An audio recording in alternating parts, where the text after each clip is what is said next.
നന്മയുള്ള ഒരു മനുഷ്യനും കണ്ടു തീർക്കാൻ കഴിയില്ല ഈ കാഴ്ച. ഈ കുഞ്ഞുമാലാകയെ നിങ്ങളൊന്ന് നോക്കിയേ. 16 വയസ്സുകാരിയായ ഫാത്തിമത്ത് ഫിദ എന്ന കുഞ്ഞുമാലാക അനുഭവിക്കുന്ന വേദന എന്റെ പ്രിയപ്പെട്ടവരാരും തന്നെ കാണാതെ പോകരുതേ.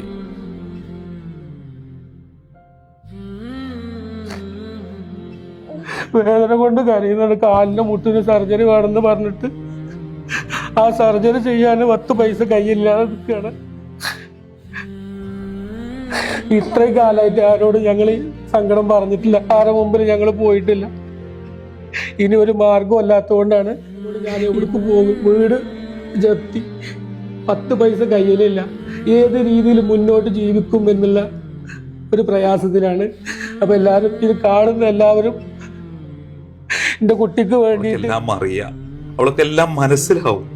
പക്ഷെ നിവൃത്തിയില്ല. തന്റെ ഉപ്പാനോടെ, ഉപ്പാ എനിക്ക് വേദനിക്കുന്നു എന്നോ അല്ലെങ്കിൽ എനിക്ക് ഉപ്പാനെന്ന് സമാധാനിപ്പിക്കാനോ കഴിയാത്തൊരവസ്ഥയില് ഈ പൊന്നുമോളെ ആ ഉപ്പാന്റെ മടിയിൽ കിടന്നിട്ട് മുഖത്തേക്ക് ഇങ്ങനെ നോക്കുക.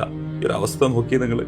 16 വയസ്സുള്ള നമ്മുടെയൊക്കെ സഹോദരിമാര് അല്ലെങ്കിൽ നമ്മളെയൊക്കെ മക്കള് ഇന്ന് സന്തോഷത്തോടു കൂടി ജീവിക്കുമ്പോൾ 16 വയസ്സുകാരിയായ ഒരു പൊന്നുമോള് ദുരിത ജീവിതം നയിച്ചുകൊണ്ടിരിക്കുന്ന ഒരു കാഴ്ച. ഈ കുഞ്ഞിനെയും കൊണ്ട് ഈ മാതാപിതാക്കൾ എങ്ങോട്ട് ഇറങ്ങുക പ്രിയപ്പെട്ടവരെ?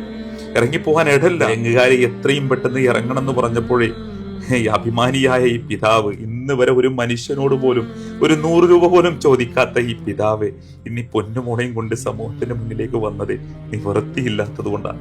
മലപ്പുറം ജില്ലയിലെ താഴേക്കോട് ഗ്രാമപഞ്ചായത്തിലെ പുത്തൂർ എന്ന് പറയുന്ന പ്രദേശത്ത് താമസിക്കുന്ന പ്രിയപ്പെട്ട റഫീഖ് എന്ന് പറയുന്ന പിതാവിന്റെ ദയനീയമായിട്ടുള്ള അവസ്ഥയാണ് നിങ്ങൾക്ക് മുന്നിൽ ഞാൻ സമർപ്പിക്കുന്നത്. നിങ്ങളെ കൊണ്ട് കഴിയുന്നത് ഒരു 10 രൂപയാണോ? നിങ്ങൾ ഈ കുടുംബത്തിന് സഹായിച്ചാലേ ആ കുടുംബത്തിന് നമുക്ക് സമാധാനത്തോടു കൂടി ആ വീട്ടിൽ നമുക്ക് ഇരുത്താൻ കഴിയും. അല്ലെങ്കിൽ ആ കുഞ്ഞിനെയും കൊണ്ട് ആ കുഞ്ഞിനെ അദ്ദേഹത്തിന് സന്തോഷത്തോടു കൂടി നോക്കാൻ കഴിയും. വല്ലാത്തൊരവസ്ഥയാ പ്രിയപ്പെട്ടവരെ. ആരും തട്ടിമാറ്റല്ലേ.